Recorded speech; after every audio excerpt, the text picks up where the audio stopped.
So lovely. Right, next panel, joined by two lovely ladies. Who are you? Tell us what you do and who you are. Start over there, Daisy.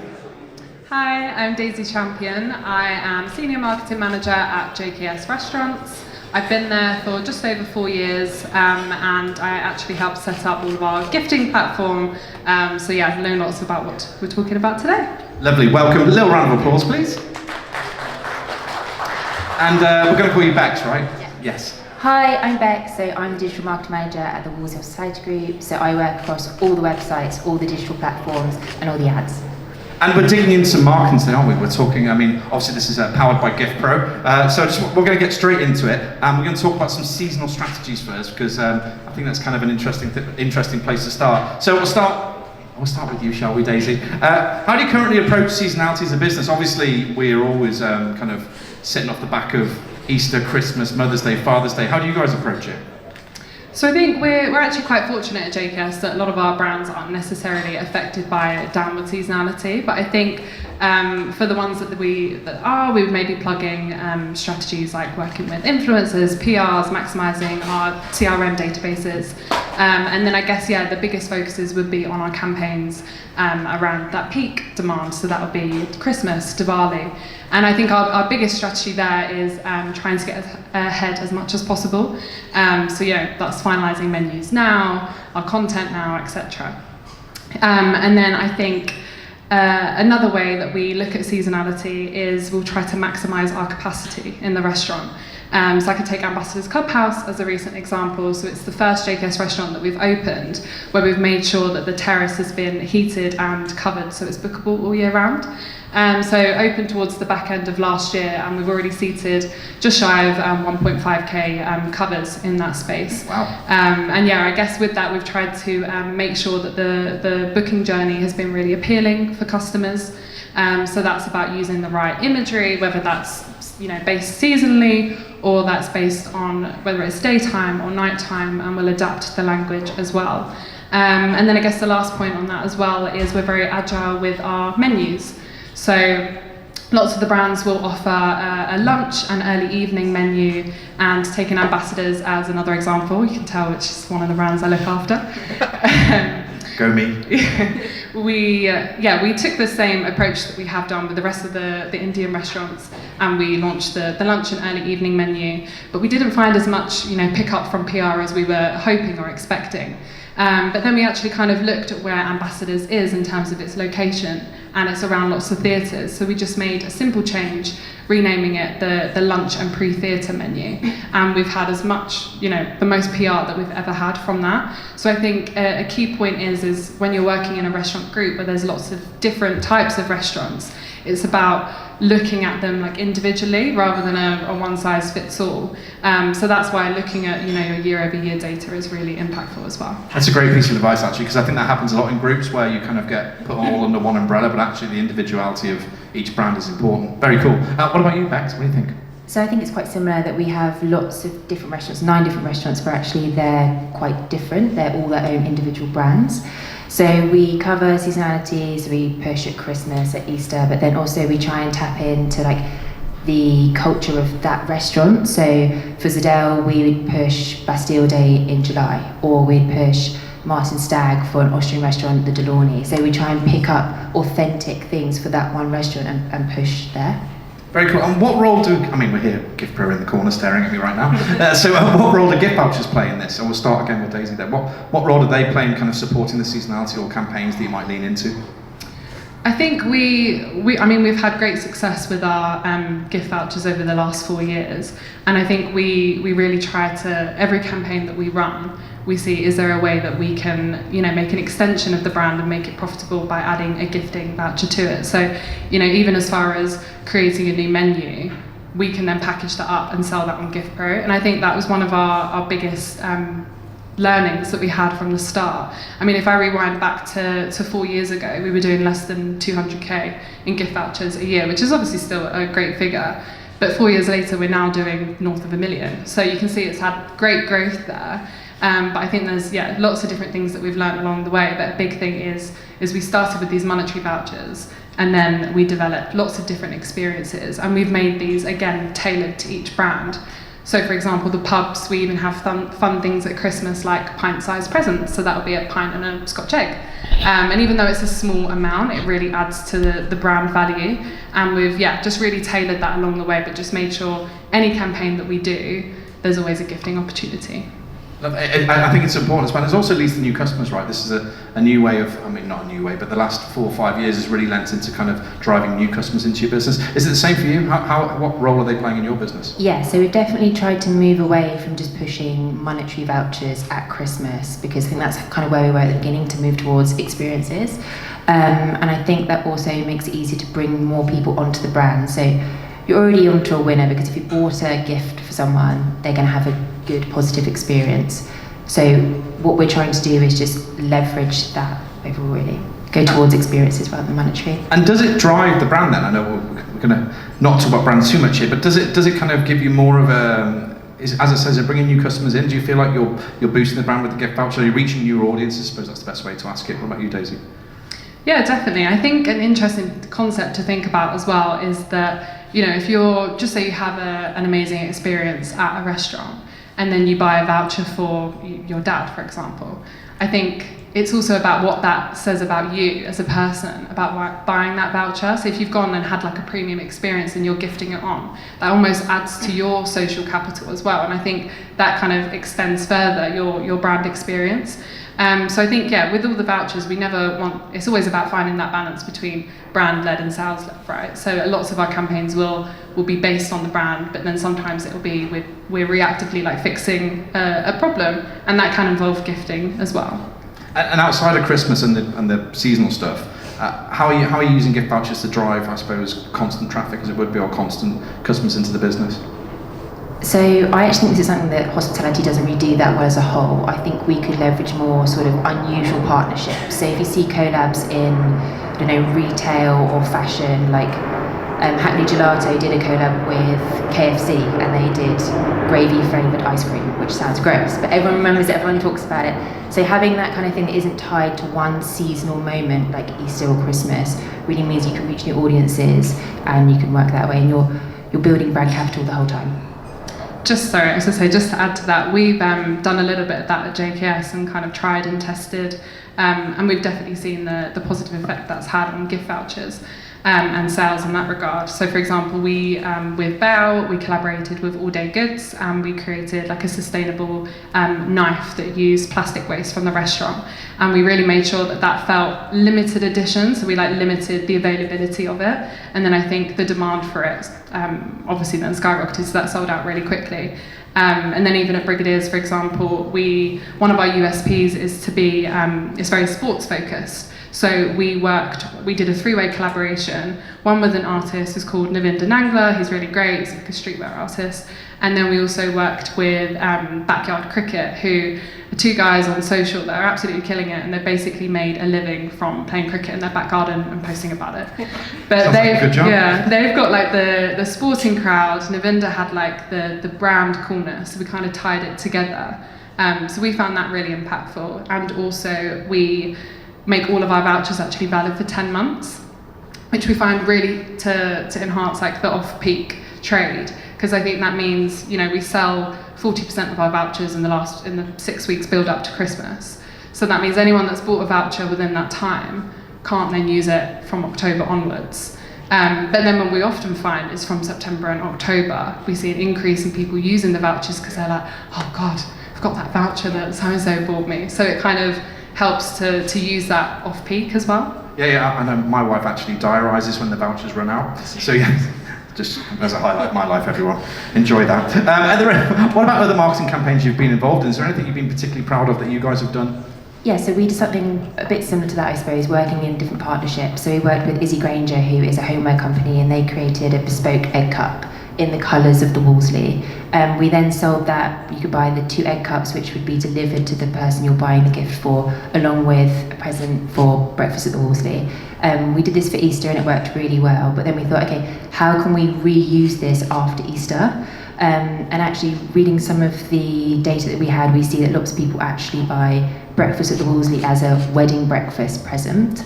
So now we've kind of changed the marketing, changed all the meta descriptions of the website, so we get picked up in different gifting guides. And that's one of the things we now sell.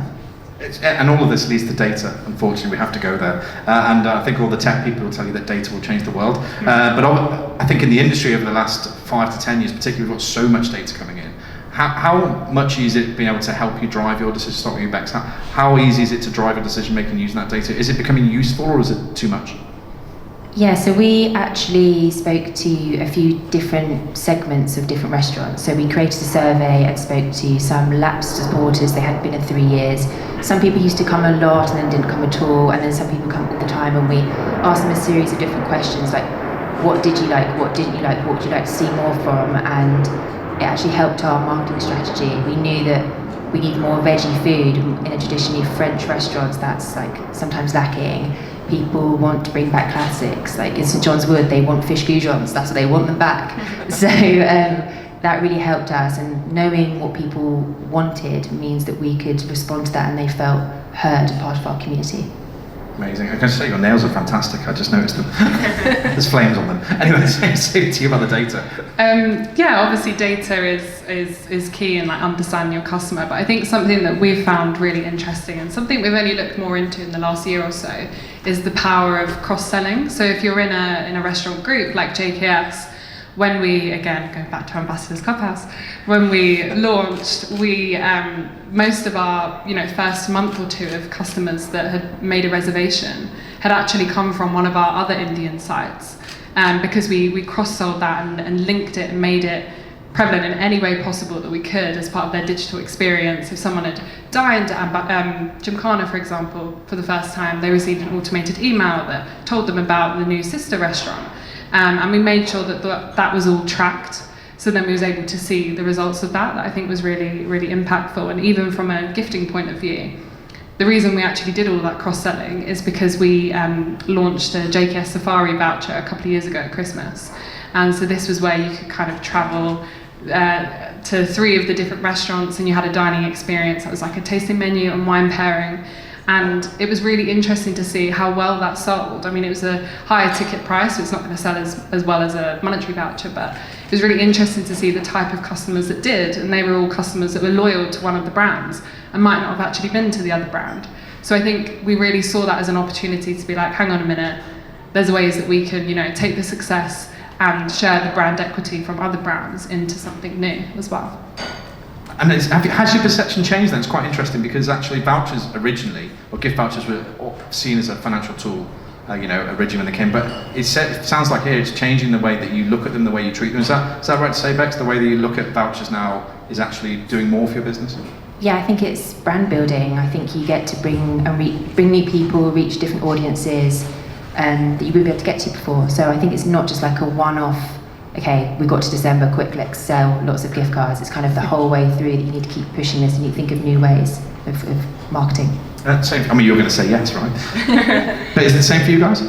Yeah, definitely. But I think something that's also been really interesting as part of the journey has been educating the ops teams and the site teams of the power that gifting can actually have. I think, typically, historically, people might think someone coming in with a voucher might be looking for a discounted meal.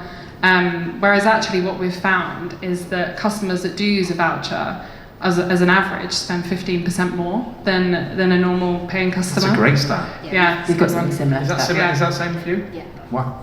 And then it's also the amount that are unredeemed. So that's again about 15 to 20% each year. So I think once we've kind of got the buy-in of sites and we're like, look at all this money you can make, they're really on board with it as well. And I think that's really helped change the company's perception overall of the gifting and how we should be implementing it in every campaign that we do.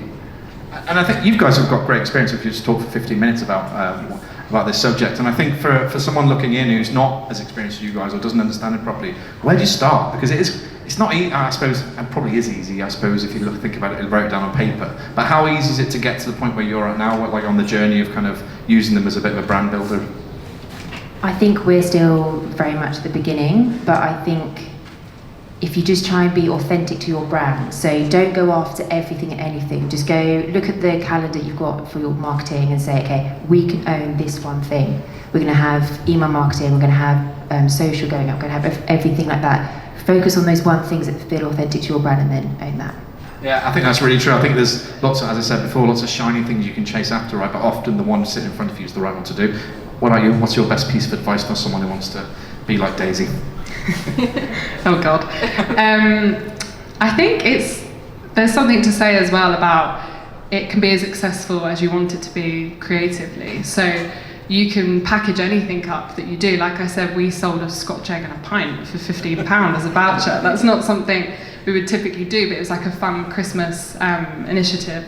So I think it's, just be creative with it. Anything that you have in the restaurant anyway that's already, a feast experience or a lunch menu, you could definitely sell that as a voucher, and people do buy them. And like you said, they naturally then, if you do all the SEO right, goes into roundups, etc. So I think there's that level of exposure, so it's kind of just have fun with it as well. I guess you do quite a lot of testing, do you? As in, maybe testing is failing sometimes, but I guess you do quite a lot of testing to understand, try this one here, try that one there. And is that how you kind of end up at the right place, or is that on the journey you're on, I suppose, at the moment? Yeah, I think it's ongoing testing all the time, basically, and also working out when to have different partners. So one thing that we saw last year, where everyone's getting bombarded at Christmas with so many emails and Black Friday, and it's like, oh my God, so many vouchers all the time. Actually, we used Sheerlux as like a gifting guide, and that was meeting the user where they are. So when people are trying to find out about what to buy their dad or something like that, then actually it wasn't too pushy, it wasn't too salesy, and it felt more Wolseley, so it wasn't in the wrong direction. So you just pivot, I think. No, I love it. And we're running out of time. I've got to go to the questions, and there's a lot of them, so I'll try and pick some. What's a seasonal moment outside Christmas that's worked surprisingly well for you? I think you mentioned the pub, but what else? Is there any example you could give, something that outside of, I suppose, the Christmas season that you thought, wow, I didn't think that was going to happen? Well, I suppose the egg cups at Easter, that's with Izzy Granger, that helped a lot, because normally we see a lull at some of the sites because people leave town, especially the central London sites, but that definitely helped. I suppose it then becomes tactical, right? So once you've seen the success, then it's part of your marketing campaign next year. Maybe not egg cups, but something along those lines. Same for you, is there anything that particularly, I mean, you've mentioned a few, is there anything that you're particularly proud of or the store that stood out? For gifting. I've forgotten the question. Someone's deleted it. Outside of Christmas, for gifting, where you've seen something that was particularly outstanding. I think it probably is, like I mentioned, with the collaborations. We've obviously seen success in that as well. But I think if you do them outside of the Christmas period, so the t-shirts at Brigadier's, we launched them just before the Christmas period. But something it's funny you mentioned Black Friday, because I think, we try to avoid attaching a percentage discount, for example, off, particularly at the premium sites. But what we've actually found to be super successful is offering comp delivery for physical vouchers, because we find loads of people obviously want to get them in the orders, the first 10 days of December or before. We've actually seen great results from that. And for the more premium brands, we won't necessarily shout about it. But again, by looking at the data and looking at the back end of the website, we can see, even without us putting anything on social for Gymkhana, for example, people are looking at the gifting page more during Black Friday weekend. So we'll do something simple as adding a banner. Whereas for brands like Speedboat, for example, if we're going to offer something limited for that weekend, we will shout about it and we'll say you can just get it this weekend, it's valid, next year, blah, blah, blah. But it's just knowing your brand and what works for your audience as well. Yeah, that's super important. And the last question I'll ask you guys, obviously you're planning ahead and you're looking, as we said, it becomes tactical, so you're starting to look at next year's budget and next year's marketing plan. When a trend pops up and it's something you're like, oh God, how tempted are you to jump on it, and can you turn that into a gifting, I suppose, opportunity? Our brand guidelines are quite strict. So it kind of depends where it fits and if it's got longevity. So if we can see it fitting at numerous sites, then we'll probably go for it, and have enough time to push properly. We'll never just quickly jump on something with a quick Instagram. We'll have to really think about it. Yeah, I think in a similar way that I was saying earlier, I think we wouldn't necessarily jump on a trend, and it's always about, like with our marketing, it's weighing up, is it a sales focus or is it brand? But both of them should always sit on the same seesaw, and it should never be one more powerful than the other. So I think if something from a brand perspective makes sense and it also needs that commercial push, then we'll do it, but we wouldn't necessarily jump on it for a trend. Okay. Look, super, for two people that have never done a panel before, I thought they absolutely smashed it, didn't they? Round of applause, please.